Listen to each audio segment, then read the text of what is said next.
mbokk yi asalaamaaleykum ñu ngi leen di nuyu di leen ziar ci bésu àjjuma bi di nuyu di jaajëfal suñu mbokku presse bi di nuyu bépp sénégalais boo xam ne yaa ngi ñuy suivre tey ci waxtaan bu gàtt bi nga xam ne mën nañ ne li tubaab di wax tournant mooy jamono joo xam ne la fii la Sénégal ak Afrique war a jaaree siggi ba faw waaye fii it lañu mën a jaare nooteel gi ñu noot depuis juróom-benni xarnu juróom-benni siècle tey nooteel googu wéy ci lu yàgg ba suñuy doom ak suñuy sët ak suñuy sëtaat nar ko dund ci ni mu gën a jafe sax que ñun ñii niñ koy dundee waxtaan wi nag dañ koy tënk ci wenn mbir moo xam ne defe naa àjjuma tey jii la mat ab semaine gannaaw Macky Sall ak gouvernement am ba ñu jàllalee Assemblée nationale benn dogal benn loi boo xam ne lu dangereux la ci réew mi ñu noonu nag nañ ci waxtaan ma biral léegi ni waxtaan wi solo si du waxtaan ci dimension technique u loi bi ndax loolu lañ ca waroon wax nañ ko keroog jàpp naa it boobu ba léegi avocat yi wax nañu professeur université yi wax nañu praticien droit yi wax nañu ci li jëm ci wàllu technique waaye jàpp naa ni sénégalais yu bëri natt nañu mbir mi wax nañ ci kon li may waxtaan ak yéen tey mooy li nga xam ne moom la ñu baaxoo ñun ci suñu wàllu politique mooy di yee askan wi ba ñu xam lan moo nekk ci gannaaw lépp loo xam ne Macky Sall ak nguuram ñu ngi koy sumb loolay solo su waxtaan bi tey ba ci njëkk mooy kan moo nekk ci gannaaw loi bii nga xam ne Macky Sall jàllale na ko ci assemblée majorité mécanique am wote na ko dama bëgg a xamal sénégalais yi nii Macky Sall dañ koy defloo dañ koy binduloo dañ koy woteloo ay loi waaye léeg-léeg ña koy woteloo ak ña koy defloo seen intérêt day taseeg intérêt Macky Sall kon ay intérêt yu daje la li ma bëgg a wax foofu mooy loi bi loi bu doy waar la ndax réewu àdduna bi yépp kenn amu ci loi bu ni mel Sénégal moo ko njëkk a am en tout cas man réew yu bëri yoo xam ne jànkonte nañu ak terrorisme dem naa jékki seen législation maanaam lañu am ci ay loi ci lu jëm ci mbirum xeex terrorisme dama wax réew yi nga xam ne ñoom jàkkonte nañu ak terrorisme waaye gisuma ci benn réew du Amérique du Angleterre du France du Chine du xawma kan ak kan gisuma ci benn réew boo xam ne jàllale na ci assemblée nationale am lu mel nii ci ay loi waa léegi lan moo waral réewum Sénégal nga xam ne musuñoo am problème ak terrorisme musu fee am lan moo waral ñu jékki-jékki rek Macky Sall mel ni ku xëmmiriku ne non seulement damay def benn loi ci terrorisme waaye jël li gën a garaaw ci lu ñu mus a def ci loi ci terrorisme mu jàllale ko ci assemblée nationale bi dama bëgg sénégalais bu nekk laaj boppam laaj boobu parce que lu am solo la lan moo làqu ci gannaaw loola may fàttali wax bu am solo bu sëñ Mansour Sy Djamil suñu sëriñ suñu xarit suñu collègue wax keroog ci assemblée nationale mooy ku fi mus a jóg ngir taxawal dëgg ku fi mus a jóg pour yee askanam ku fi mus a jóg pour libérer askanam colon bi tubaab bi jiiñ na la terrorisme ñu fàttali ko loolu te su ma ko waxee dama bëgg ñu bañ a réere mbir nag ni su ma nee tubaab bi dafa am tubaab bi ci boppam ak tubaab yu ñuul yi ko fi toogal ñooñu yëpp ngay boole ci tubaab bi ndax bañ koy def ci jamono maam bañ koy def ci jamono bu sañuy maam daan résister muy ñu résister ak gànnaay muy ñu résister pacifiquement bañ koy def ci jamono jooju dañ doon am toujours nag ay tubaab yu ñuul kukk ni man mii dëkk ci réew mi juddoo fi màggee fi seeni maamaat màggee fi ñooñu ñoo leen doon defal liggéey bu salte bi loolu nag dañu fi ba tey ni mu amee woon ci jamono maam noonu la amee ci suñu jamono may wax ni loi bi boo ko jëlee dafa di loi boo xam ne dañ ko dem copier ci li ñuy wax terrorisme act muy loi antiterrorisme bi nga xam ne Tony Blair bi muy nekk premier ministre Grande-Bretagne en 2006 moo ko wotelu loon waaye may fàttali collègue ni bi mu koy wotelu dafa fekk mu amoon attentat yi amoon Londres en 2005 nee naa ba tey jii de déggaguma ñu ne Sénégal terrorisme am na fi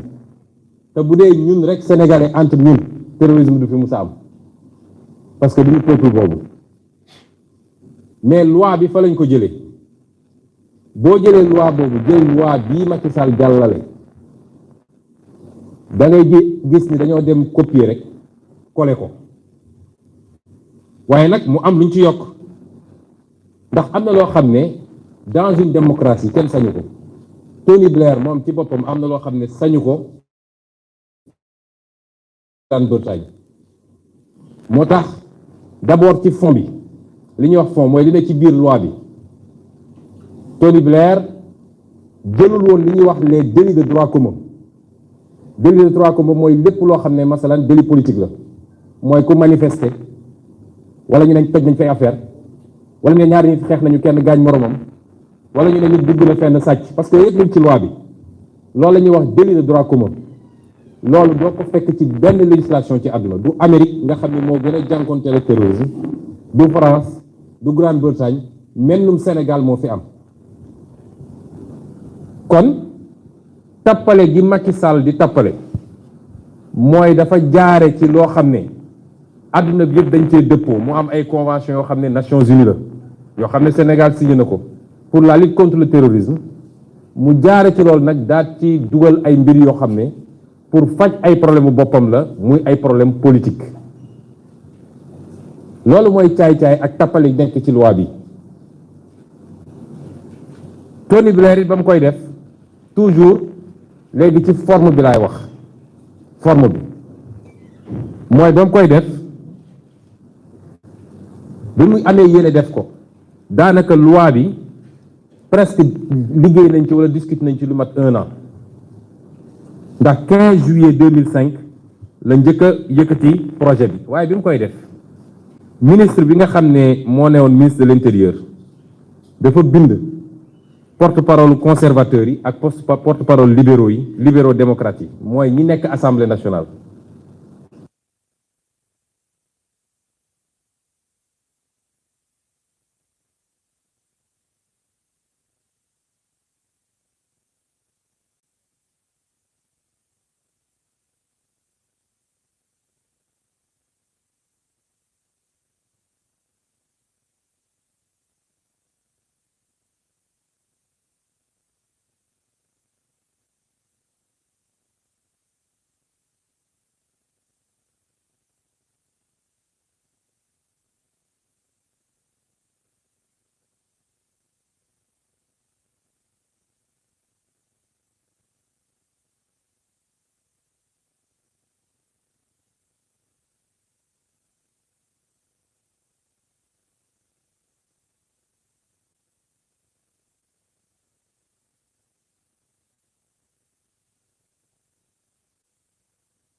jël ay pick-up teg ko ci traverser tout le désert Mali loolu liggéeyu France la liggéeyu Nicolas Sarkozy boobu diggante 10 ak 14 juin bii rek masalan balaa ñuy une semaine balaa ñuy andi loi Sarkozy mi ngi woon fii Dakar te daje na ak ñoom ñoo yor tey nopp Macky Sall ñoo koy wax li mu war a def am na ku ñuy wax Jean-Luc Bruguière nga xam ne moom ak terroriste la woon foofu ci Louga et France tey moom haut représentant de l'Union européenne auprès des États-Unis pour la lutte contre le financement du terrorisme kooku bu dëj Sénégal 26 mai 2021 bi rek mi ngi woon fii ab mercenaire la léegi boo xam ne Afrique yépp Togo Sénégal fu ne day dem ñu koy defal ay contrat yu duun nag mu ne moom moo leen di conseiller ci mbirum lutte contre le terrorisme Mauritanie gii barki démb la fa jóge parce que Abdoul Aziz bu may nekk président ko jëloon signé loon ko ab contrat di ko fay lu rëy mu ne da koy defaral ay texte ci lutte contre le terrorisme Abdoul Aziz jóge na fa delluwaat na pour renouveler contrat am ak ku bees ci kanam lu gën Sénégal te saa su ñëwee nag dina dajeeg moom waaye su paree dina dajeeg seen magistrat parce que dafa am ay magistrat Macky Sall ñii ma wax ñooy ñi nga xam ne tey ñooy xalatal Macky Sall ñoom ñëpp nag dañoo bokk ay intérêt kii ñuy wax Tony Blair sax mun nañu am njort ni am na loo xam ne bonne foi la ci moom wala jàppoon na ni moo gën waaye may wax ni principal problème Sénégal tey ma nga jóge ci ñu tuddee France ak ay homme politique am wala lenn ci ay homme politique am ak ñi koy xalaatal ak ñi koy jëfal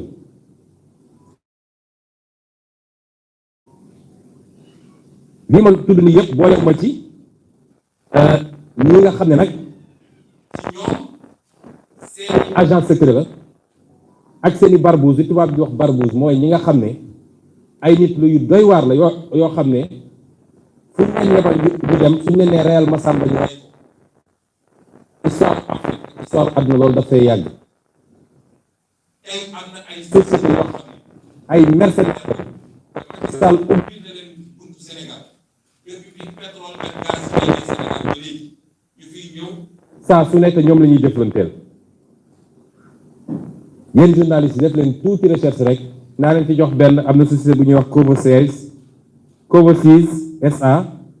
nga xam ne nee na société la boo xam ne affaire sécurité affaire ki ko jiite du gëj Ndakaaru semaine bii ñu jóge fii rek mi ngi woon fii c'est des sociétés de mercenaires yoo xam ne bu ñu leen yebalee tey ne leen dem leen liquider Ousmane Sonko ñu def ko te ñu ngi traité ak gouvernement Sénégal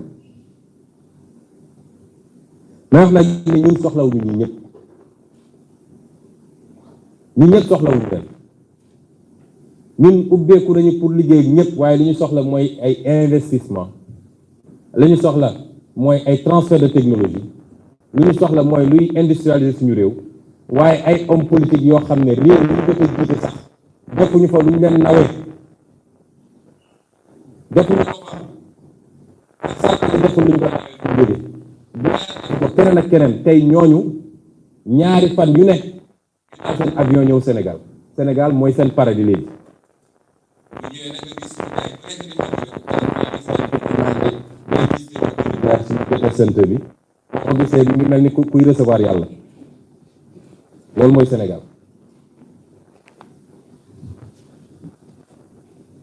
li wax nag neew ma suñu problème yépp ci France a jóge ndax càccum alalu réew mi du France suñu autorité yi la détournement ci bi séddoo yaag sa njaboot du France jaay suñu ressource naturelle du France doonte am nañ ci ñoom part de responsabilité ndax saa su ne dañuy ut benn préfet bu fi nekk boo xam ne lii lañu bëgg mu def ko loolu ci seen part de responsabilité waaye nag la may wax mooy dafa jot France teg dafa jot France wàcc ba ñu dajee ak France ba léegi 15 problème sur problème suñu dara baaxul wax leen ma ban réew la fi France colonisé ba pare di ko imposé waat néocolonisation te réew moomu avancé amul ci àdduna juróom-benni siècle depuis esclavage jël suñuy maam noonu dem jaay te nee nañ kenn du ko wax nag nañu wax ci li daloon juif yi nañu wax li daal arménien yi waaye lu daal nit ñu ñuul yi nga xam ne tey millions de personnes lañu jël fii ñii dee ci géej ñi ñu sànni leen ñi ñu takk leen dem jaay leen kenn du ci wax dañu war ñu compenser nañ ko defee yëngu ñu def ko keneen keneen dañu war a compenser ñu def colonisation par force dinañu noot seeni réew di nangu seeni alal di leen imposer lu ñu bëgg ku bañ ñu duma ku bañ ñu France tey jii France jël tànk mel ni Chauvin ak George Floyd mënuñoo noyyi day sa waa ji loolu dafa war a jeex mënatuñ ko dootuñu ko nangu France bi dafa am loo xam ne jaral na ko man dama wax ni dafa jox France def ci ay moyens waaye bëgg a wéeru ci yeneen réew yi rek di leen not Allemagne mooy première puissance économique te Allemagne bi nootul kenn Italie Espagne keneen ak keneen Norvège Suède nootuñu kenn mennum France moo ñu fatt rek ne du fi jóge mu jaral ko nag chaque fois il faut mu faxas ko mu fi teg moo tax complot ak Macky Sall mooy lu Macky Sall di fexe ba am troisième mandat ñu wax France nag dootu ñu imposer c'est fini dootuñu nangu ñu ñuy imposer président la te naa fekk gi nekk ci France nee nañu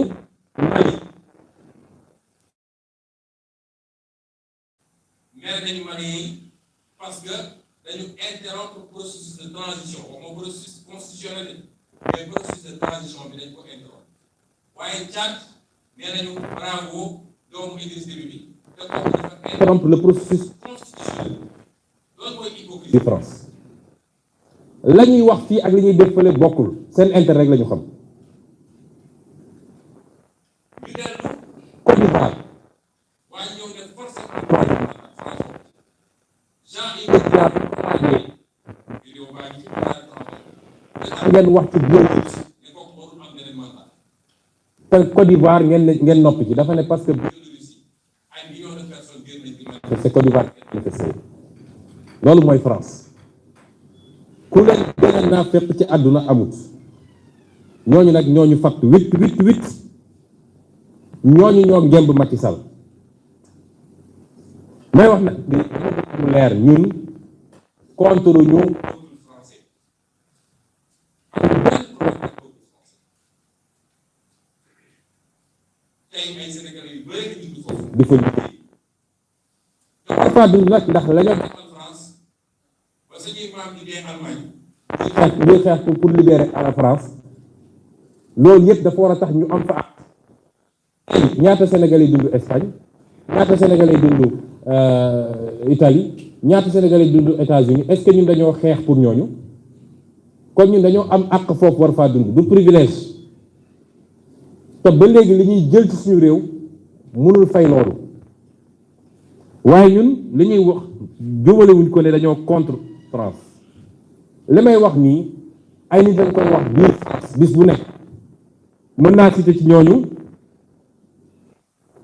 ay député madame ngeen tapé léegi ngeen xool ses positions moo gën a radical nee na France bii mënatul wéy teggi leen seen tànk ci ñi ngeen noot Jean-Luc Mélenchon bis bu ne ngeen dégg ko wala ngeen lire ko député bu ñuy wax Jean-Paul Lecoq keneen ku ñuy wax André Chassaigne ba ci ay ONG yu am solo comme l'ONG Survie nga xam ne pillage bi ñu nekkee ci continent africain yépp ñu ngi ciy wax chaque jour kon mbir mi du peuple sénégalais contre peuple français du Ousmane Sonko wala Pastef contre la France mbir mi niñ koy ba défendre fi ñun la am ay français yu gëmee noonu da ko défendre ñëpp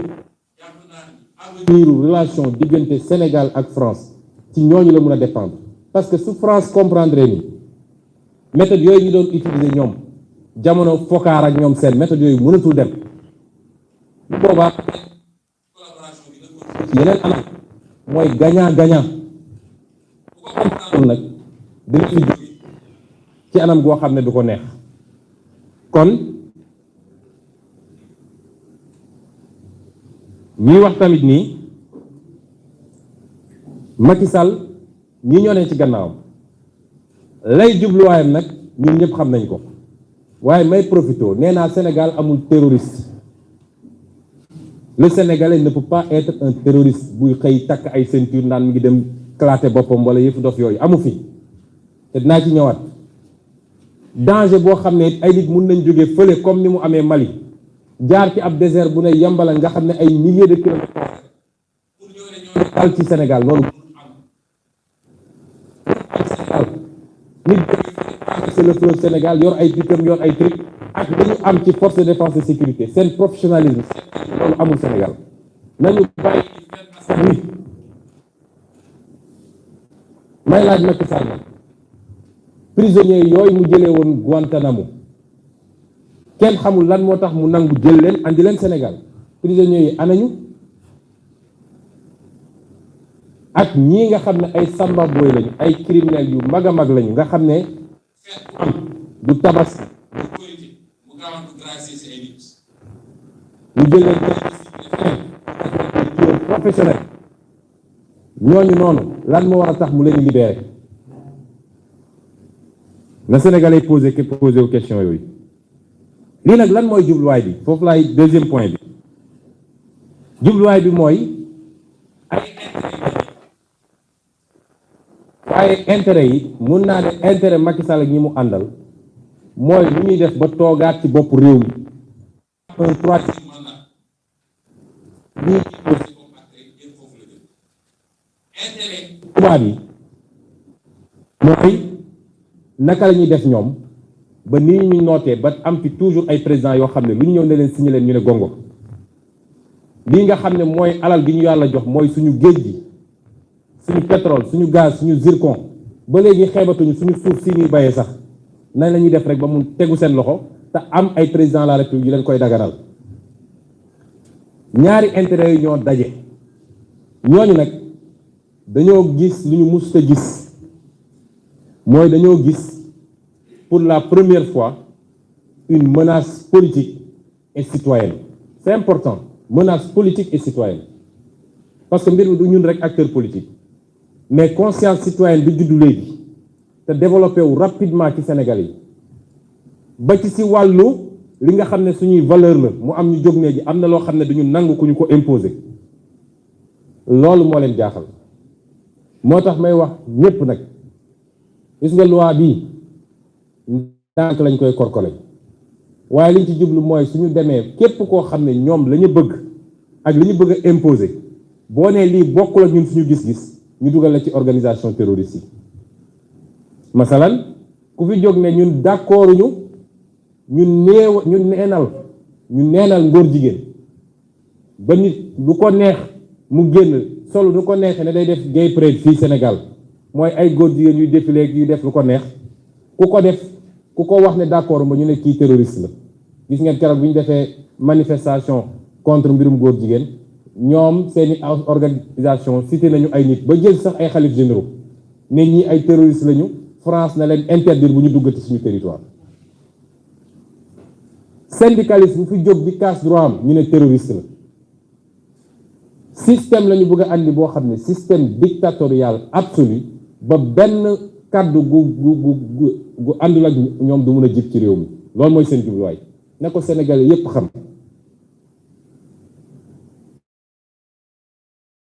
kii nga xam ne nag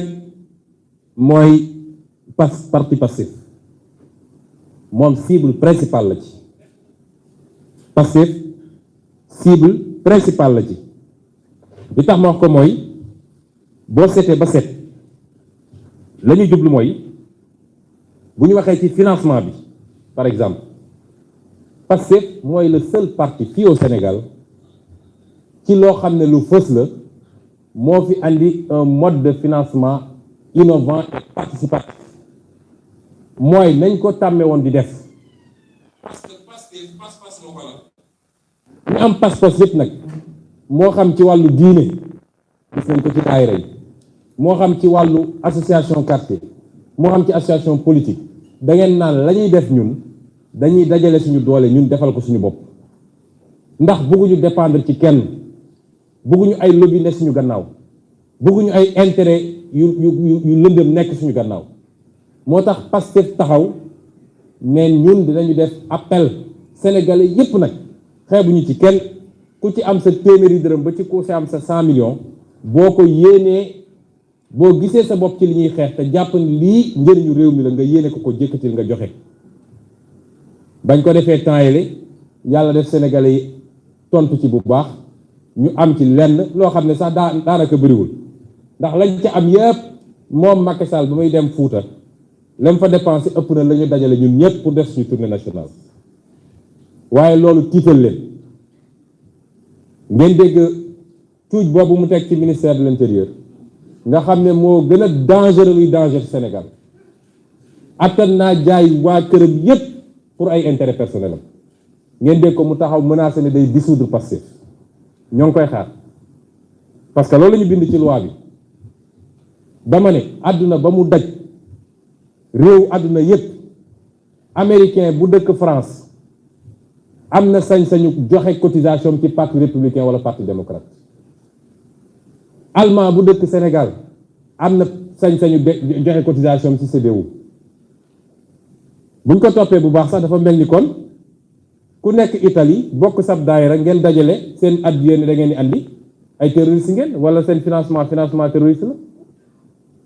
ab sénégalais bu ne fu ko neex ne man parti bii laa bokk sama dërëm dama ko ciy dugal nga ne ko doo ci dugal parce que dundoo Sénégal te kooku am sañ-sañu wote am sañ-sañu yónni ay waajuram am sañ-sañu sax gouvernement ne inondation am na ñëpp cotiser nga ne man cotiser na nga ne kooku du cotiser ci Pastef te ñoom ñi sàcc alal réew mi di dem di def seen campagne ay milliards yoo xam ne ci alal Macky Sall li muy wër nii di lambar-lambari fan la ko jëlee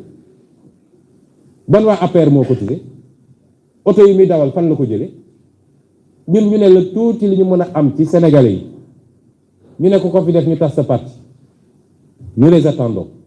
J'en profite d'ailleurs pour lancer officiellement la seconde phase du programme Nemmeeku Tour mooy sénégalais yépp nag ñun xeebuñu dara ku nekk fii ba ku nekk Liechtenstein wala xaw ma fan ku ci am téeméeri dërëm yow mécanicien bi yow menuisier bi yow marieuse bi yow ku gis boppam ci li ñuy liggéey yow mi nekk bitim réew mi nekk fii ku ci am looy joxeel 1 million de sénégalais bu ñu joxee ku nekk 500 francs 500 millions la parti bu sérieux noonu lay liggéey te dërëm bu ñu collecté bu ñu woowee dañ leen ne dërëm bii kii moo ko joxe numéro carte d'identité ma ngi nii sénégalais amul benn 15 boo xam ne day jógee ci bitim réew loolu nag dinañ ko def lancé waat ko ci fan yi ba gis kan mooy taxaw nag ne moo ñu koy tere objectif itam toujours mooy nu ñuy def ba suñu alalu réew ñu continuer téye ko mun naa leen wax ni jamono jii ñu tel nii tey ñi yëngatu ci wàllum pétrole yépp ñi ngi fii Sénégal ñoom ñépp ñëw nañu ña ngay tëju ak ñoom di waxtaan ci naka lañuy pàccoowee alalu réew mi te booba jamono ñoom ñépp yi ngi di diggante le 27 et le 28 juin vol Air France moo leen andi AF 718 mun naa leen ci waxal nii ñi ñëw boo seetee ki nga xam ne mooy vice président Total marketing mi ngi fi ki nga xam ne mooy président Total Petroleum Ghana mi ngi fi ki nga xam ne mooy directeur non exécutif Total Nigéria mi ngi fi ki nga xam ne mooy DRH Total Afrique mi ngi fi HSE mi ngi fi Total Afrique secrétaire général Total Afrique mi ngi fi vice président digital marketing réseau Total mi ngi fi PCA Total Afrique président Total Nigeria président Total Afrique vice-président Cosmos Energy vice-président exécutif Interoil su ma koy cité tudd trop ñu ngi fi bu ñu ñëwee nag dem tëdd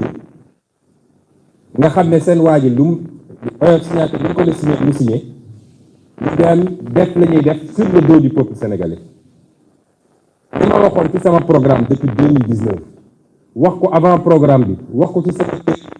2017 xam nga 2016 ci mbirum pétrole bi pétrole Sénégal gazu Sénégal zircon Sénégal géeju Sénégal sénégalais yi ñoo ko moom keneen moom ko dul sénégalais te bu soobee yàlla lépp luñ ci def yoo xam ne waruñu koo def dinañ ko renégocier parce que nag askan wi sonn na yàlla des ñu am as tuut bu ñu wërsëgale ñu mel ni ñoom ay gis loolu ba kañ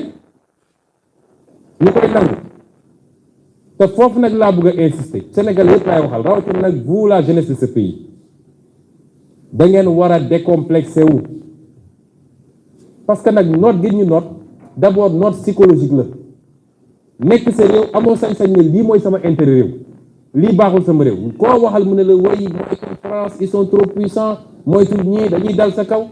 te ñoom ñu am sañ-sañu seen réew di wax lu mu leen neexee loolu il faut mu jeex donc lii nag lan moo ci seeni objectif mu ñëw ci loolu wax naa objectif la ci tegu mooy ñoom naka lañ ko bëgg a matérialiser boobu yi kii poñ bu am solo ndax nag doon terrorisme bi bëgg a sonal nit ñi ci Sénégal mu mel ni Sénégalais bu ne boo xëyee sa kër booy dem liggéey ñu am nag ñuy wër di leen waxal parce que dañuy préparer opinion bi psychologiquement dañ koy préparer psychologiquement dégg ngeen fii depuis quelques années ñuy préparer scénario terrorisme bi jàpp nañ fi ay imam sonal leen noggatu leen nottal leen traité leen ci anam goo xam ne ne ay terroristes lañu te gis nañ fi mu mujjee nekkate terroristes yi moom jàpp nañ fi ay jeunes yu de rien du tout xale bi ñuy wax Saër Kébé ñu ngi yàq àddunaam benn xale bu ndaw sans défense ci benn poste internet rek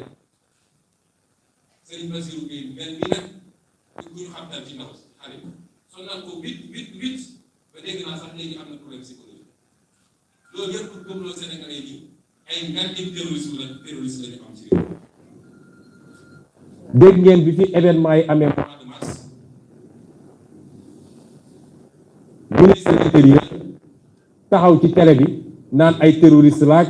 ay force occulte ak ana ñooñu ba léegi am réew mel ni Sénégal ak li am ci ay service ay force occulte dugg nañ fi ba def li ñuy def ba disparaître ba sey te mënoo ci jàpp kenn ne benn ngi nii.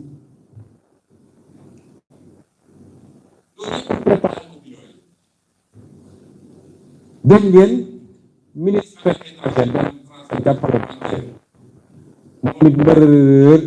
wax ne ay terroristes ñoo fi nekk ay léegi lii te bañ koy wax nag su dee ci wàllu média moom toujours ci média France lañ koy waxee ñu tegaat ci tuuti ministre de la justice génn moom gën a catastrophique moom it wax la même chose demaat Fuuta wax ko ci alpulaar ne waa Fuuta terroriste yaa ngi ñëw te bu ñu ñëwee dinañu rendi jigéen ñi xotti biiru ñi nga xam ne dañoo ëmb wax ay waxu dof yoo xam ne kenn xamul fu mu ko jële te lenn rek la ci jublu mooy ñoom dama bëgg sénégalais xam dañoo am benn stratégie boo xam ne pour mu dox il faut ñu njëkk a tiital sénégalais yi te bokk na ci leen mën a aider ci stratégie boobu mooy nañu fexe ba féewale jullit ñi dem ci ñii ne leen yéen ay tarixa yi moytu leen ñële nii la ñu mel dem ci ñii ne leen moytu leen ñële loolu mooy seen stratégie te ñi leen ko jàngal waa bitim réew la yooyu yëpp nag dafa am lu ñuy préparer gis nañ fi ay nit yu dem ci ay plateau télé wala taxaw ci assemblée nationale ne ñoom xam nañu ay terroristes wax ko ci anam yoo xam ne ndeysaan mouchoir yi génn ni joyeeg ñii di xalangoog ñu naan bi ñuy est-ce que sax new ñu ci buntu télé beeg ñu nekk wax ko loolu yëpp pour préparer psychologiquement la ñuy waaj a def ñoom la dinaa ci ñëw la ñuy waaj a def mooy lan damay wax sénégalais yi ne acte terroriste ci sal ak ñi mu àndal ñoom parce que ci loolu la ñu nekk ci loolu la ñuy dox attan nañu clateloo fi bomb créé fi acte terroriste pour ne li ñu leen doon wax yépp a ngi nii nag daal di gaawantu jël ay pouvoirs spéciaux mooy dooleel Macky Sall ne ko am na nga dóor parce que le pays est en guerre bu dee ci corona bi rek na fi andi woon loolu ku yëngatu ak benn microbe bu kenn gisul ku yëngatu ku fi 19 heures fekkoon nga ngay dogg a wàcc sax amoo kaar ñu fekk la fa duma bis bu ñu kalaatee li ñuy kalaatee ba pare dina ne nag sëriñ seeg mouvement citoyen ñëpp waxoon naa leen nous sommes en danger donc pouvoirs spéciaux te sénégalais yi nañu xam ni nag bu boobaa amul kenn ku ciy mucc koo xam ne neewoon nga ni ànduma ak Macky Sall ku ci ne ànduma ak Macky Sall moo xam citoyen nga moo xam mouvement citoyen nga moo xam société civile moo xam parti politique nga moo xam syndicat nga xamal ni jaasi gi dina dal sa kaw loolu la ñuy waajal te bu amee dina doon avec la complicité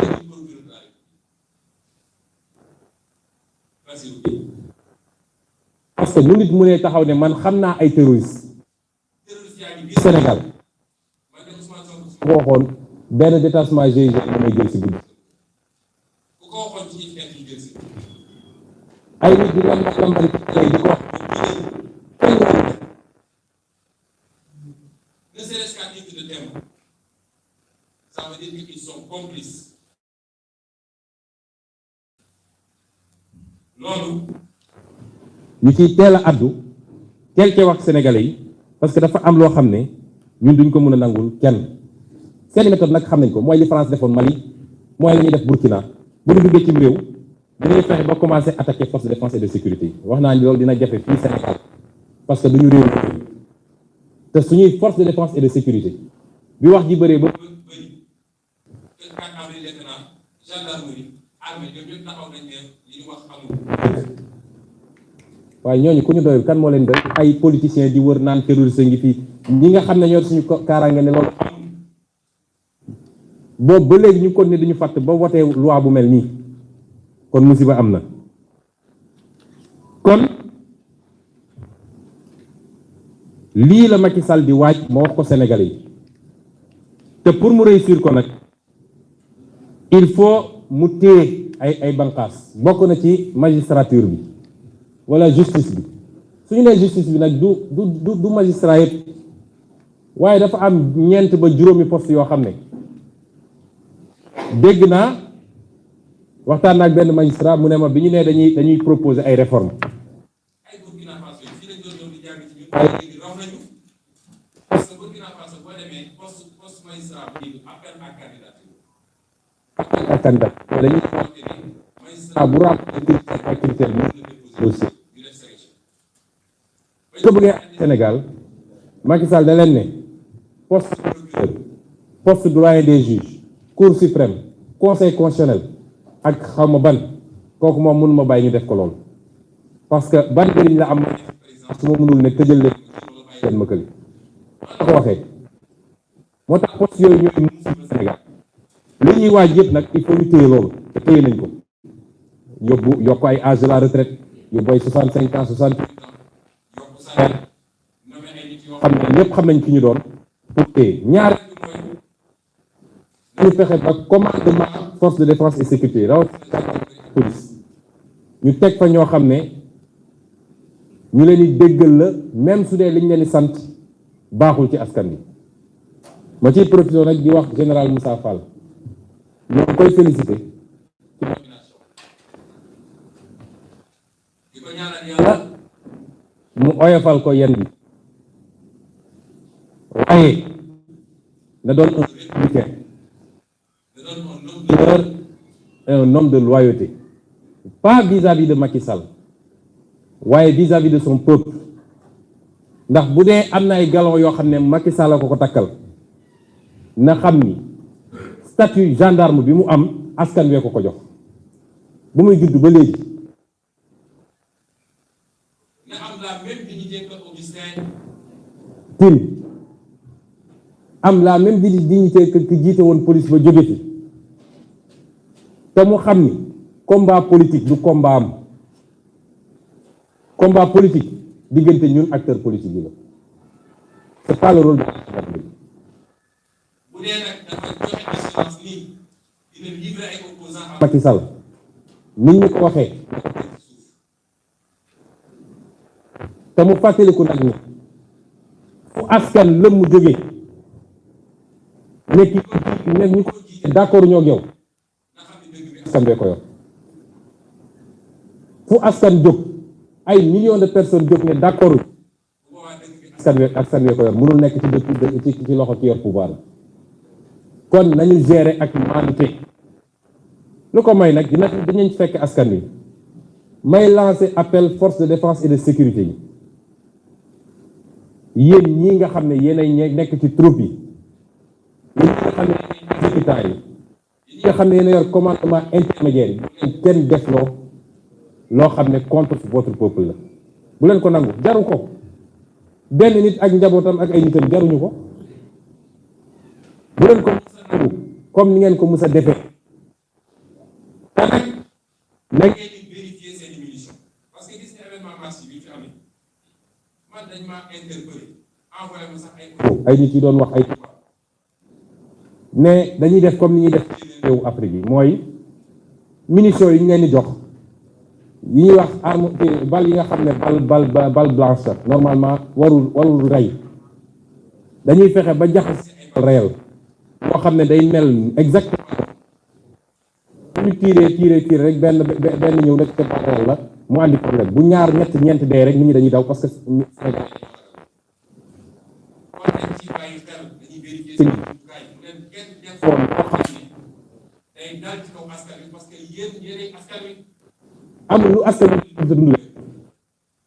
ma daaneel rek ci lancer un appel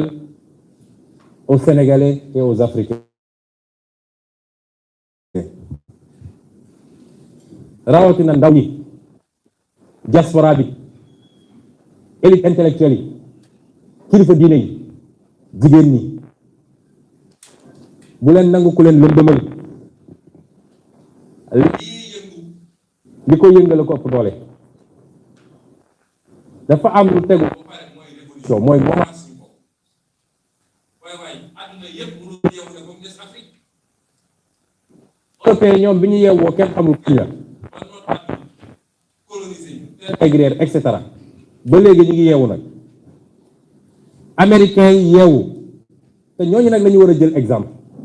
ñi nga xam ne dañu leen nootoon ni ñun ñu fexe ba moom seen bopp te tey ñoo noot àdduna Amérique ci la bokk Chine ci la bokk Inde ci la bokk keneen ak keneen ci la bokk Afrique rek ngay gis ni ba léegi ñun rek la ñu noot dafa mel ni ñun rek yeewoogul ba kañ dafa jot nag ñu am suñu bopp di décider suñu bopp am suñu sañ-sañu bopp moom suñu kopparu bopp am suñuy moyen de défense bopp mun a doxal suñu économie ni ñu ko bëggee loolu moo nekk en jeu actuellement dama bëgg que yéen ñëpp ngeen xam loolu bu leen nangu bu leen divertir waaye bu leen nangu surtout ku leen noonu parce que it initiative yu mel ni yàgg naa am Afrique waaye bu ci egsi fii moo am woon moo tax ñoom ñu jàppale moo tax ñu ne tey foog ñu faagaagal kon dañu jël suñuy matuwaay la may wax toujours lu leen mbir mi jaral rek nañu jaral ñun bu dee ñoom daf leen jaral ci xoolaat suñu bopp parce que li ñu nekkee jaamu yàlla la defar sa réew la gérer sa avenir doomi ci sët la kooku jaamu yàlla mënu koo raw kon nañu jaral dara teyit bu leen nangu ku leen tasaare divertir ci ay combat yoo xam ne jaru ko may wax ni ay tournée économique Macky Sall yoonu ñun suñu yoon newu ci bu ci kenn dem naan da ngay manifester wala di xeex wala yu demee noonu. Macky Sall sénégalais la am na sañ-sañu wër Sénégal bu ko neexee mu fay fu ne keroog bi ñuy jógee Bambey ci dëju Aïda Mbodj bi diggante Bambey ba Thiès yaay gis ñu yet kaar yi am na sañ-sañ bu ko neexee fooy xelam sañ-sañ dem def ay tournéem kenn du ko déranger loolu mooy combat bi kon bu ñu tasaaroo ci ay combat xam ngeen combat bi lan la moom la ñu war a liggéey bés bu ne waajal ko mooy ñaar la ba ca njëkk mooy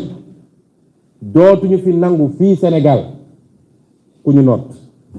te duñ ko nangu ci Afrique dootuñu nangu fii Sénégal ñu am projet ba yaakaar juddu ñu xëy ñoom ñu ànd ak seeni tubaab ne tey ñu faagagal ko dootuñu nangu Sénégal ñuy liquider des adversaires politiques waaye duñu nangu Sénégal troisième mandat am fi Macky du fi def troisième mandat bu ko France soxlee nag mën nañ ko may waaye nañu concentré wu sur l'essentiel nañu dajale suñuy doole waajal préparer xeex yooyu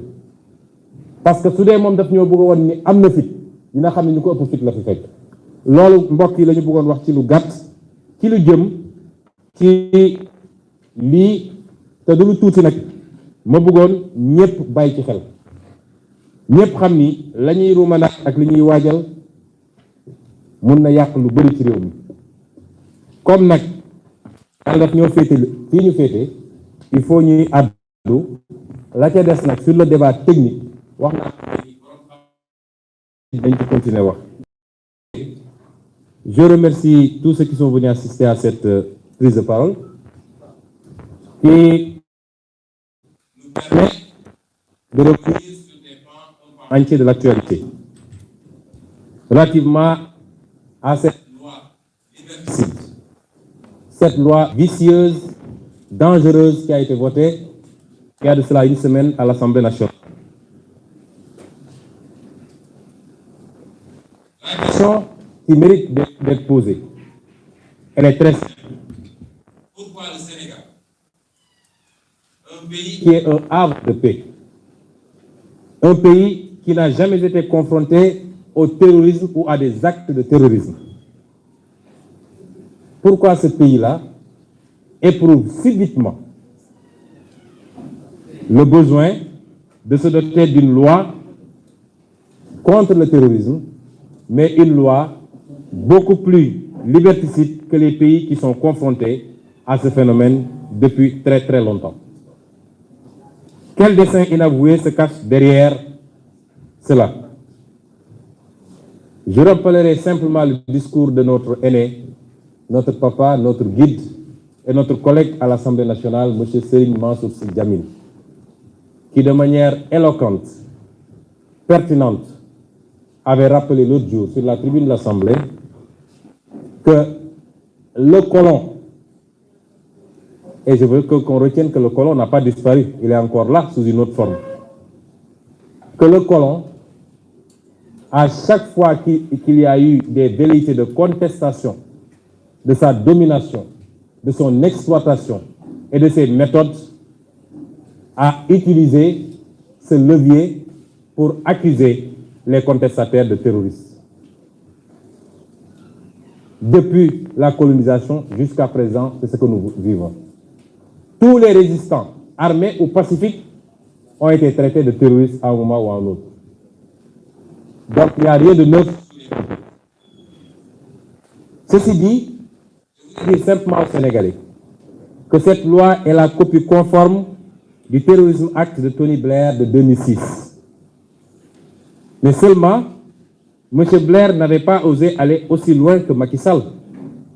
Car dans une démocratie normale, ce qu'est la Grande-Bretagne, les Britanniques n'auraient jamais accepté certaines choses. D'abord, dans le fond, nous retrouvons exactement la même configuration et les mêmes éléments. Mais la supercherie de Macky Sall, qui est un homme vicieux dans sa gouvernance, la supercherie, c'est d'en avoir profité parce que une loi sur le terrorisme en soi ne gêne personne et les mêmes émanations des conventions internationales que le Sénégal a signées des directives des Nations Unies, mais là, le but se trouve où? C'est que Macky Sall en a profité pour recenser un certain nombre de délits de droit commun qui sont pour l'essentiel des délits politiques, exception faite du dernier délit de presse. Tous les autres délits politiques liés au droit de manifester, liés aux dommages qui peuvent exister lors des manifestations, ainsi de suite, ainsi de suite. Il en a profité pour les extirper et les classer comme actes terroristes, ce qui n'existe nulle part dans le monde. Vous ne retrouverez ça nulle part. Même en Grande-Bretagne, qui a été victime de l'attentat, vous ne le retrouverez. C'est ça le vice de cette loi. Et je vous dirai pourquoi plus tard. Mais dans la forme également. Parce que comment on peut avoir une loi aussi importante pour la vie de la nation, la préparer en catimini et la présenter à l'Assemblée nationale pour un vote d'urgence, en procédure d'urgence. En Grande-Bretagne, quand il a fallu le faire, et pourtant, la Grande-Bretagne venait de subir les attaques terroristes de Londres. Ça n'a pas été une raison pour faire passer cette loi en procédure d'urgence. Le 15 juillet, donc peu après les attentats de Londres, le ministre de l'Intérieur, M. Charles Clark, avait écrit au porte-parole des conservateurs et des libéraux démocrates, respectivement, pour leur demander leur avis sur une proposition de loi antiterroriste dans le but de rechercher un consensus. C'est important. Parce que quand vous saisissez les gens, avant même de déposer la loi à l'Assemblée nationale, ça permet au moins d'ouvrir un débat et de permettre au peuple de savoir ce qui se passe. C'est la procédure qui a été suivie. Et le 15 septembre, c'est-à-dire 2 mois plus tard, M. Clark a publié des projets de clause du projet de loi dans une autre lettre adressée aux 2 responsables que j'ai cités tout à l'heure, écrivant qu'ils aimeraient leurs commentaires et à leur sujet. Voilà comment fonctionne une démocratie transparente. Mais ici, on se cache en catimini, on prépare une loi, qu'on présente à M. Fayas, qui appelle les députés en procédure d'urgence. Vous avez 4 jours, 5 jours, la commission doit se réunir, la plénière doit être convoquée, et la majorité mécanique, robotique, va lever la main pour voter sans savoir même de quoi elle retourne. C'est de cela qu'il a été question. Et cette loi, après tous ces avis-là, a été discutée pendant longtemps à l'Assemblée nationale et a fait l'objet de renvoi en seconde lecture et même en troisième lecture auprès du gouvernement. Voyez combien c'est différent, combien on est éloigné des standards élémentaires en matière de démocratie. Ici, on se lève, je vais vous dire comment ça s'est passé. On s'est levé, on nous a dit qu'il y a une loi. On s'est doté de la loi qu'on a regardée, c'était la catastrophe. On dit vendredi en plénière. On n'avait même pas le temps d'aviser le peuple comme cela doit se faire. C'est grave. Une loi aussi importante, c'est comme ça qu'on doit la voter dans un pays. Si j'insiste sur ce modèle, c'est parce que je veux que les Sénégalais comprennent que Macky Sall ne pense pas par lui-même, ne décide pas par lui-même et n'agit pas par lui-même. Il n'en est même pas capable. Macky Sall se fait dicter des lois. Il se fait dicter des comportements et des actes à poser. Mais il le fait quand cela rejoint ses intérêts personnels. Parce que, obnubilé par un troisième mandat, si les gens lui parlent de la possibilité de voter une loi contre le terrorisme, il saisit immédiatement l'opportunité. Mais il a son calcul derrière, et je vais y revenir. Qui est aujourd'hui,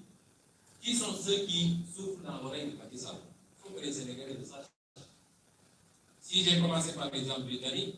c'est parce que M. Tony Blair, sous couvert de son institut, qui prétend travailler dans le domaine de la gouvernance et dans les domaines de la plateforme digitale e-santé et de l'agriculture, est aujourd'hui un des conseillers privilégiés du gouvernement du Sénégal. Il est très fréquent au Sénégal et à chaque fois il est reçu par Macky Sall. novembre 2017, février 2020, mars 2021, et j'en passe, et j'en passe.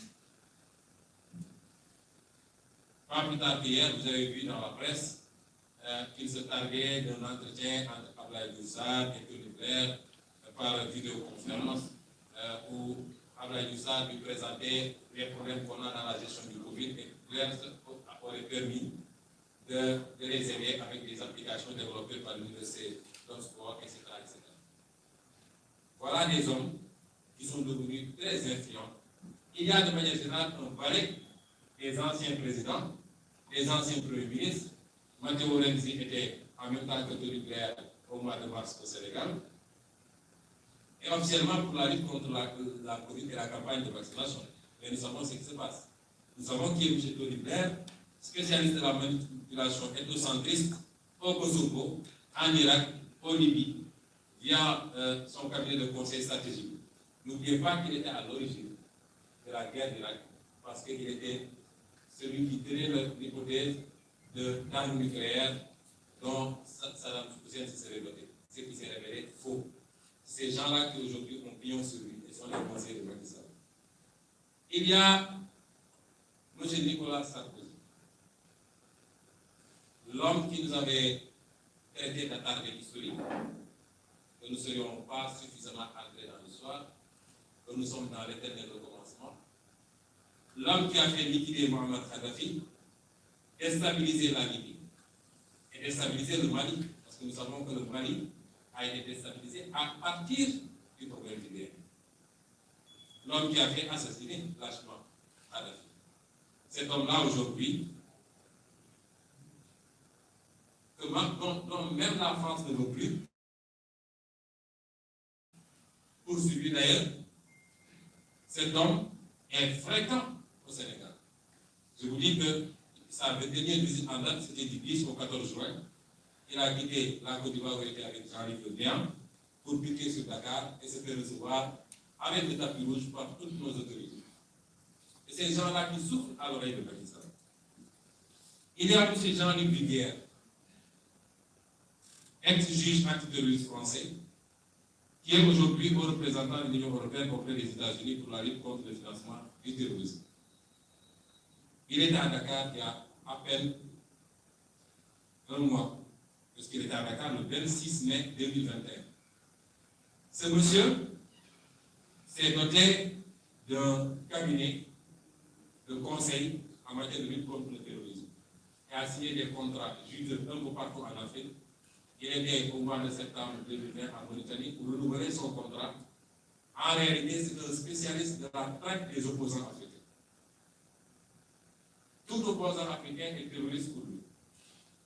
Et il est grassement payé pour le faire. C'est ces gens-là qui souffrent aujourd'hui à l'oreille de vos gouvernements et qui sont à l'origine de toutes ces situations. Bien évidemment, Macky Sall en profite largement pour y ajouter tout ce qu'il veut par rapport à ses cibles personnelles. Je ne parle même pas de tous ces agents de renseignement, particulièrement de la France, et autres barbouzes qui pullulent dans notre pays,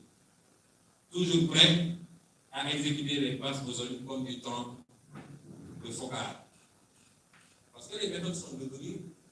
maintenant beaucoup plus vicieuses, mais elles n'en sont pas pour autant complètement annulées. Elles n'en sont pas pour autant, ils n'ont pas pour autant abandonné toutes les vieilles méthodes de liquidation, comme ça a été fait avec les Sankara, les Lumumba, etc. Et les méthodes sont beaucoup plus vicieuses maintenant. C'est des méthodes de destruction d'opposants par tous les outils modernes que nous connaissons. Aujourd'hui, Macky Sall a ouvert la porte à des sociétés de mercenaires. Depuis que le pétrole et le gaz, depuis que l'odeur du pétrole et du gaz sentent, plus toutes les autres ressources, nous avons toutes sortes de sociétés de mercenaires. Et j'ai demandé aux journalistes de faire de petites recherches sur la société Pauvre 16 SA, le secteur Laurent Grant, régulièrement à Dakar, et qui prétend avoir des méthodes pour se débarrasser des opposants. Je dis que nous n'avons pas besoin de toutes ces reliques politiques. Les reliques politiques chez eux, nous n'en avons pas besoin ici. Nous nous sommes ouverts à travailler avec tout le monde, dans le sens d'une collaboration gagnant-gagnant. Nous avons besoin de gens qui investissent en respectant les lois de ce pays, réaménagées d'ailleurs. Nous avons besoin des gens qui transfèrent la technologie. Nous avons besoin de gens qui créent des industries. Nous n'avons pas besoin de l'élite politique, connue pour leur capacité à manigancer, même chez eux. Nous n'en avons pas besoin. Et il faut que ça cesse. Il faut que ça cesse. Je ne suis pas en train de dire que la France est à l'origine de tous nos maux. Elle n'est pas responsable de la corruption de nos élites. L'argent du peuple qui est volé tous les jours, détourné dans des comptes offshore, détourné pour construire des immeubles à gauche, à droite, détourné pour corrompre l'électorat. C'est ça, la France n'en est pas responsable. Même si son attitude complaisante peut y jouer pour quelque chose. La France n'est pas responsable du clientélisme, des détournements des deniers publics, de l'incompétence de nos leaders, incapables d'identifier les priorités. Elle n'est pas responsable forcément du bradage de nos ressources, même si elle en bénéficie très largement. Tout ça est la responsabilité de nos dirigeants, incompétents, incapables et qui ne sont pas des patriotes du tout. Mais il est temps que la France lève son genou de notre cou. 7 siècles de misère fait de traite humaine, de colonisation et aujourd'hui de néocolonisation, cela suffit. Il est temps que la France nous foute la paix. Il est temps que la France prenne exemple sur ses voisins européens. L'Allemagne est la première puissance économique de France. La troisième ou quatrième puissance économique du monde. L'Allemagne n'exploite aucun pays, aucune colonie. Je peux citer l'Italie, je peux citer l'Espagne, qui avait des colonies avant, mais qui n'exploitent personne, qui ne font pas ingérence, qui n'imposent pas des dirigeants dans leur ancienne colonie. Au nom de quoi la France croit pouvoir continuer à nous imposer des dirigeants, à faire des choix à notre place. Cela doit cesser et l'Afrique nouvelle, la jeunesse africaine, les élites africaines, la diaspora africaine dit non, ça ne peut pas continuer. L'hypocrisie de cette France se vit et s'exprime tous les jours. Prenons l'exemple du cas du Mali et du Tchad. Au Tchad, où le processus constitutionnel a été interrompu, la France a applaudi et son président est allé consacrer le nouveau roi. Au Mali, où ce n'est pas le processus constitutionnel qui a été interrompu, mais le processus de transition, la France a condamné et même a pris ses crimes, ses grades pour dire qu'elle quitte le Mali. Ça, c'est de l'hypocrisie. C'est le deux poids, deux mesures. C'est le double langage que la France tient en Afrique. Quand on a interrogé M. Jean-Yves Le Drian sur la situation en Côte d'Ivoire, pourquoi la France a laissé faire un troisième mandat, il a dit simplement pourquoi il a accepté pour Ouattara et pourquoi elle le refuse pour la Biélorussie. Parce que la France a condamné en Biélorussie, a même poussé l'Union européenne à condamner. M. Le Drian répond en disant que c'est parce qu'en Biélorussie, il y a eu des millions de personnes qui sont sorties dans les rues et que ce n'était pas le cas en Côte d'Ivoire. Voilà comment la France traite les questions africaines. Personnellement, nous n'attendons absolument rien de la France. Nous voulons qu'elle cesse de s'ingérer dans nos affaires. Que le peuple sénégalais puisse avoir le droit de choisir librement. Et non pas parce que la France a choisi un candidat avec les méthodes qu'on connaît. On commence par cibler les gens, on les décore dans des légions d'honneur ou dans je ne sais quel autre grade, chevalier de je ne sais quoi. On les inscrit dans des loges maçonniques, on leur dit préparez-vous, ce sera vous après. Même l'hypothèse où Macky Sall ne pourrait pas passer, nous savons qui est en train d'être préparé par la France. Cela doit cesser, ça ne se passera plus comme ça. Que l'on soit bien clair, nous n'avons rien contre le peuple français. Et en France même, des voix politiques et citoyennes se lèvent pour tenir le même discours que celui que je suis en train de vous tenir. Les députés, par exemple, Mme Frédérique Dumas, qui intervient régulièrement sur la tribune de l'Assemblée, qui écrit régulièrement au ministre des Affaires étrangères, puisqu'il est membre de la Commission des Affaires étrangères, pour soulever ce comportement injuste de la France vis-à-vis de l'Afrique, tient le même discours que nous. Messieurs Jean-Luc Mélenchon, Jean-Paul Lecoq, André Chassaigne, tous députés, tiennent le même discours que nous. Et des centaines et des centaines d'autres voix. L'ONG survit, comme d'autres ONG, font un travail extraordinaire dans le même sens. Nous disons à la France d'écouter ces voix qui lui parlent de notre schéma, d'une autre collaboration entre l'Afrique et la France. Beaucoup plus juste, beaucoup plus équitable et beaucoup plus durable. Si elle sait l'écouter, je crois que nous aurons de beaux jours devant nous dans le cadre de la collaboration. S'il ne sait pas l'écouter, pensant pouvoir continuer à fonctionner comme du temps de nos grands-papas, cette jeunesse africaine ne l'accepte plus. Il faut que la France se prépare à une rupture définitive et à quitter l'Afrique. Parce que l'Afrique appartient aux Africains, elle n'appartient pas à la France. Elle n'appartient à personne d'autre, ni la Chine, ni les États-Unis, ni personne. Et les Africains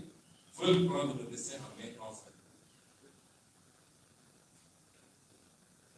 J'en profite pour lancer un appel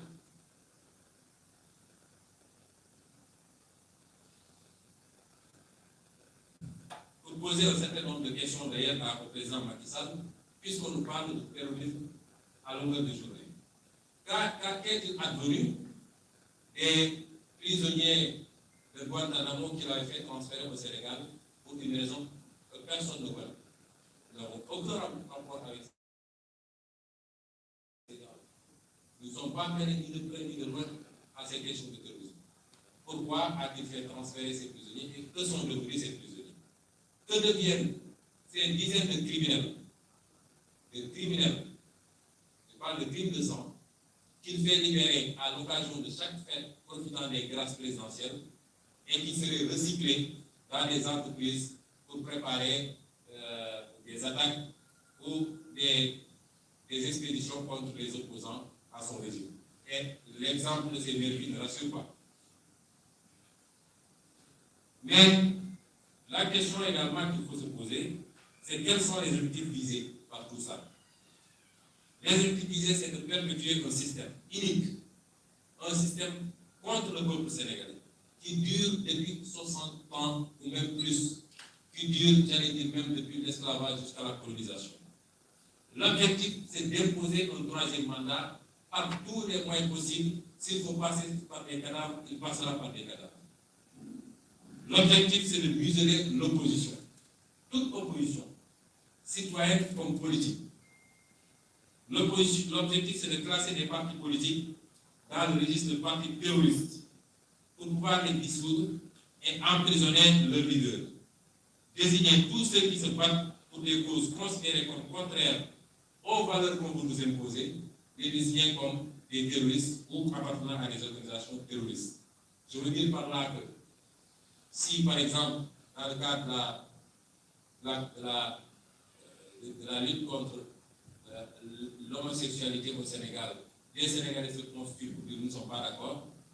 et que cela va à l'encontre de la tendance mondiale, des milliards sont injectés dans cela. Les conditionnalités maintenant pour prêter même à nos États, c'est de vérifier quel traitement ils font de ces dossiers-là et quelles mesures ils prennent pour la promotion de ces groupes. Donc, tous ceux qui diront je ne suis pas contraire, ils s'attendent de même qu'on les catégorise comme étant des terroristes. Tous les syndicalistes qui se lèveront pour réclamer le droit pourraient être taxés de terroristes. Voilà les objectifs qui sont visés. Je dirais également que l'objectif, c'est la mainmise sur nos ressources naturelles. J'ai dit tantôt que tout le gratin du milieu du pétrole et du gaz est actuellement à Dakar. Le Total, le Cosmos, etc. Ils sont en conclave en train de se réunir sur la manière de se partager les ressources du pays, sur le dos du peuple sénégalais. Je réitère ce que j'avais dit dans mon livre, je réitère ce que j'avais dit dans mon programme. Ils peuvent faire ce qu'ils veulent, mais les ressources naturelles du Sénégal,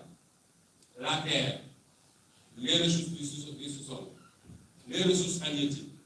les ressources naturelles, pétrole, zircon, or, toutes les ressources appartiennent exclusivement au peuple sénégalais. Et que tout ce qui sera signé contre ce peuple sera dénoncé au plus tard en 2024, renégocié pour l'intérêt exclusif du peuple sénégalais.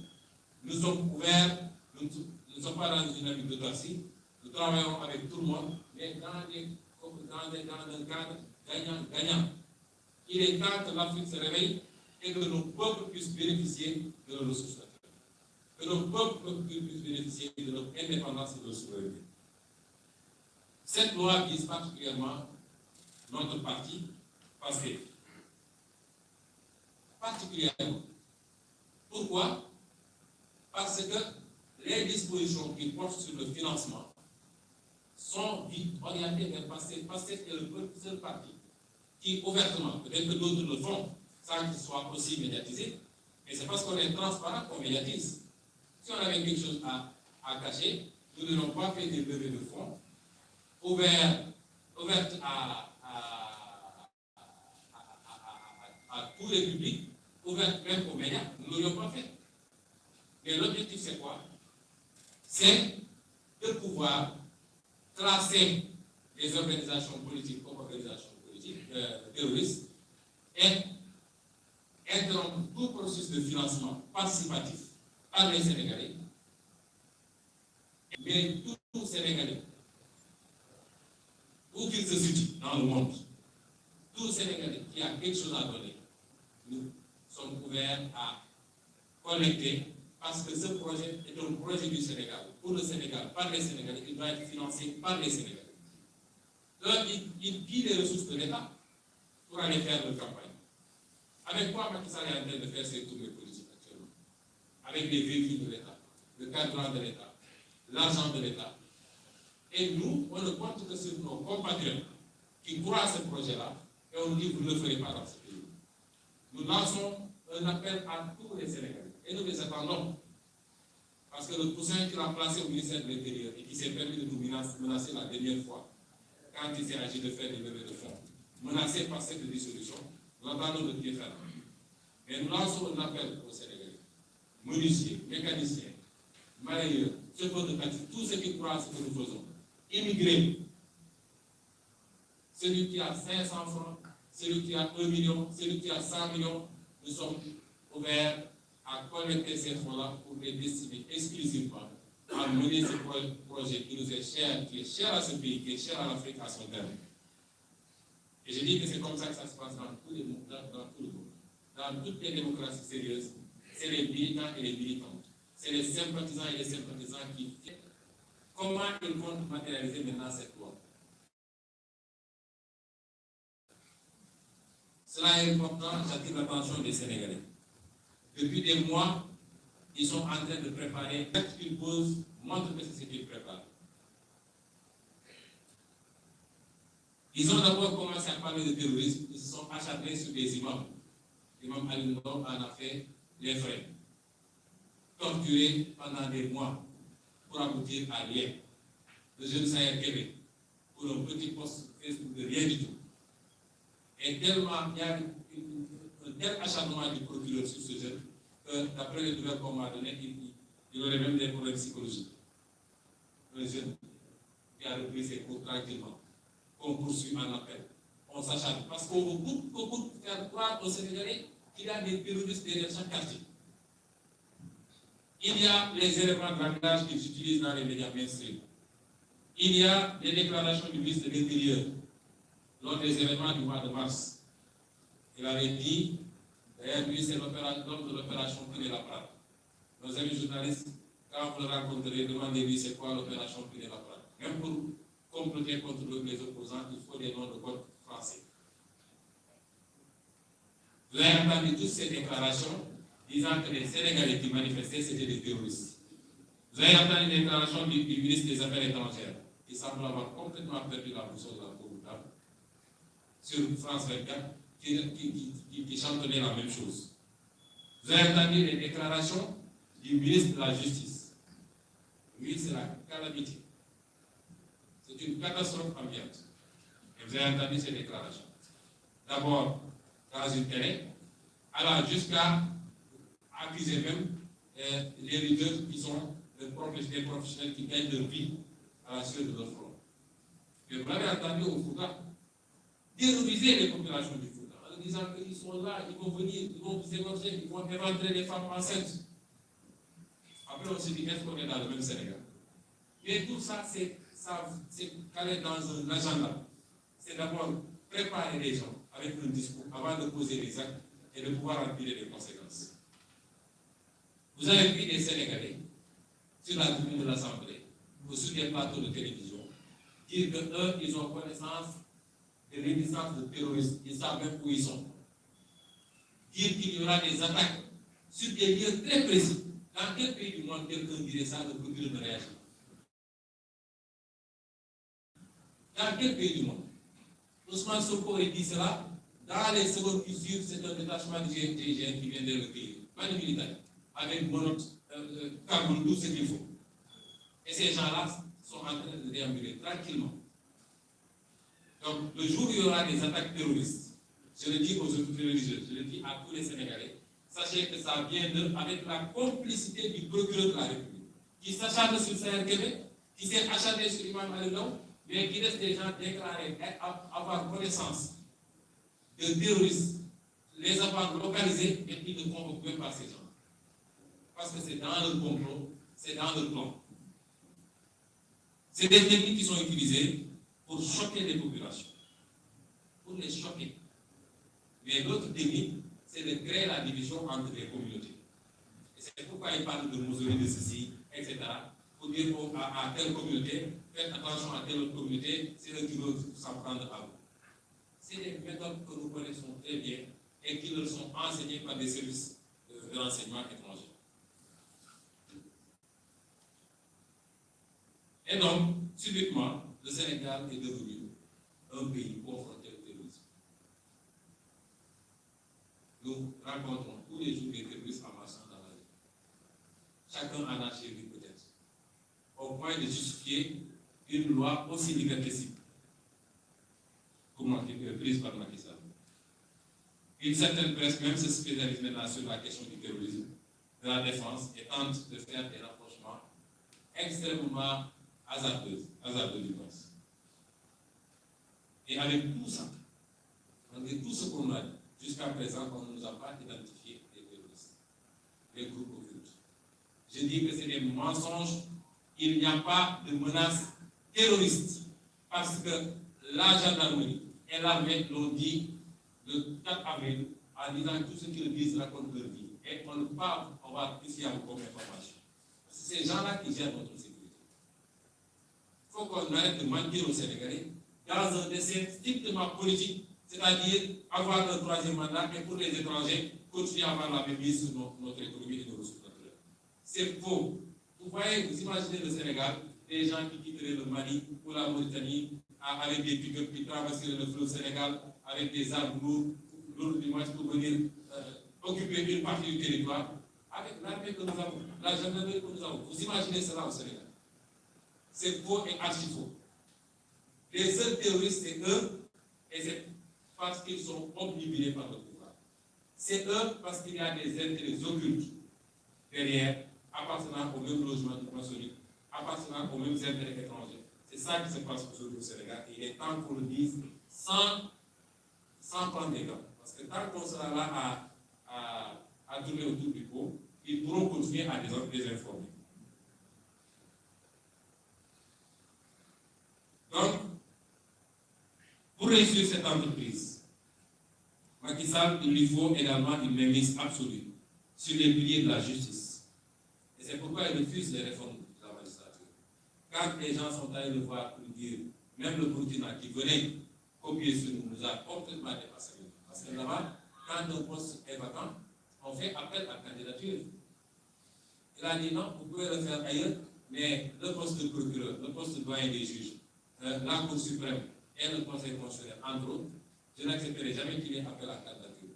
Parce que si je ne peux pas intervenir sur les dossiers pour dire qui on emprisonne et qui on n'emprisonne pas, ça sert à quoi d'être président de la République? C'est ce que le magistrat m'a expliqué, pas plus tard qu'avant-hier. Il lui faut une mainmise sur cela, poste de doyen des juges, poste de procureur. D'ailleurs, la loi, la réforme du code de procédure pénale renforce largement les attributions de ces deux-là, les pouvoirs de ces deux-là, en matière de confiscation, en matière d'écoute téléphonique, vous pouvez tous être écoutés à tout moment, et en matière de perquisition. C'est pourquoi c'est ça le système et il faut que les Sénégalais le sachent. Mais pour cela également, il lui faut avoir une mainmise, pas sur la police et la gendarmerie, nous faisons confiance à nos hommes de tenue, mais sur le commandement. Et c'est pourquoi il a fait partir le général Tine, auquel nous rendons un vibrant hommage. Et je tiens à dire que je ne l'ai jamais vu, on ne s'est jamais parlé. Parce que demain, ils vont dire qu'ils étaient de mèche. Comme maintenant, tout ce qui se passe dans ce pays-là, c'est son qui est derrière. On lui rend hommage, à l'ancien patron de la police, parce qu'ils ont été républicains, ont refusé la manipulation politicienne contre le peuple sénégalais. J'en profite pour féliciter le général Moussa Fall, lui souhaiter un succès dans sa mission, parce que si ça se passe bien pour nous tous. Il est garant, pas seulement de notre sécurité. La vraie sécurité n'appartient qu'à Dieu, en réalité. Mais j'en profite également pour lui faire une mise en garde.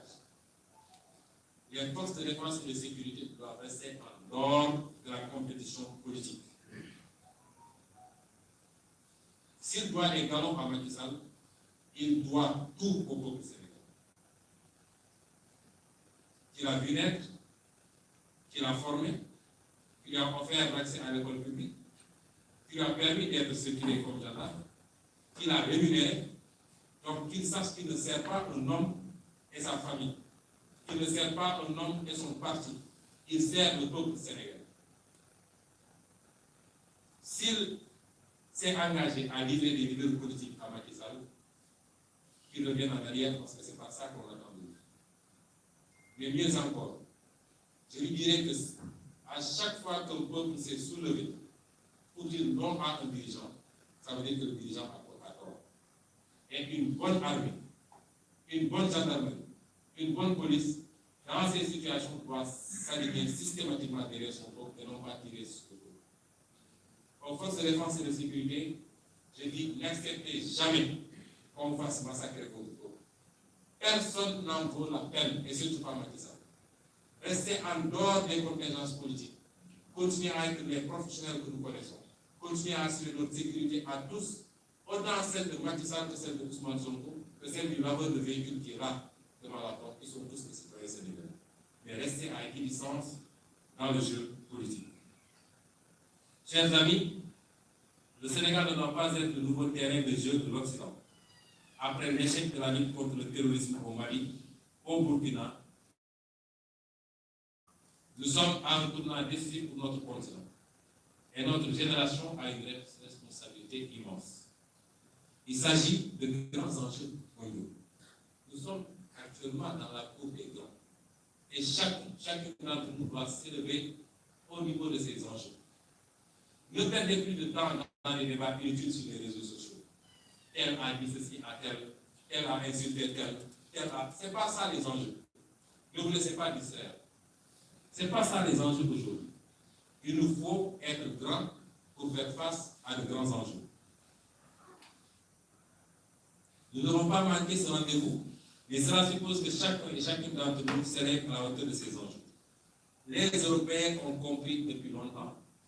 ont fait leur choix, ont tracé leur voie et ont dirigé le monde. D'autres ont compris. L'Amérique, qui est aujourd'hui la plus puissance mondiale, jusqu'à preuve du contraire, a été colonisée. Elle est indépendante depuis à peine 200 ans. Et cette Amérique-là a compris. La Chine a compris et a fini de rattraper son retard. Est devenue quasiment la première puissance économique du monde et en phase de rattraper son retard militaire. L'Inde Dans tous les continents, les gens ont compris, sauf sur le continent africain. Cela ne peut pas continuer. Ce 21e siècle doit être africain, je l'ai dit et redit. Et ça suppose que nous soyons à la hauteur des enjeux. Et ça suppose aussi que nous ouvrions les yeux et que nous soyons prêts pour une longue et difficile bataille. Car nous avons affaire à des gens sans foi ni loi, omnibulés par le pouvoir et l'argent, et appartenant tous au même super rouge. Je demande aux militants, aux militantes, aux sympathisants et à tous les Sénégalais, ne vous laissez pas divertir par notre stratégie de diversion et concentrez-vous sur les vraies batailles. Nous n'avons rien à faire dans les visites de Macky Sall, laissez-le parader si ça le rassure. Concentrez-vous sur les vraies batailles, et les vraies batailles, c'est premièrement, nous n'accepterons plus dans ce pays qu'on se serve de complot, qu'on se serve de lois iniques, qu'on instrumentalise la justice, les forces de l'ordre pour éliminer des adversaires politiques. Ça, c'est une grande bataille. La seconde bataille, c'est qu'il n'est absolument pas question que Macky Sall fasse un troisième mandat dans ce pays. Je veux que tous nous concentrions nos efforts, nos priorités à ces combats-là, parce qu'ils vont allumer des contre-feux tous les jours. Ils vont lever de faux liens tous les jours pour qu'on disperse nos forces à discuter du sexe des gens. Il faut aujourd'hui qu'on se ressente, qu'on se concentre, parce que l'heure est grave, mais la victoire n'a jamais été autant apportée. Et nous allons la rapporter, c'est la vie. Je vous remercie.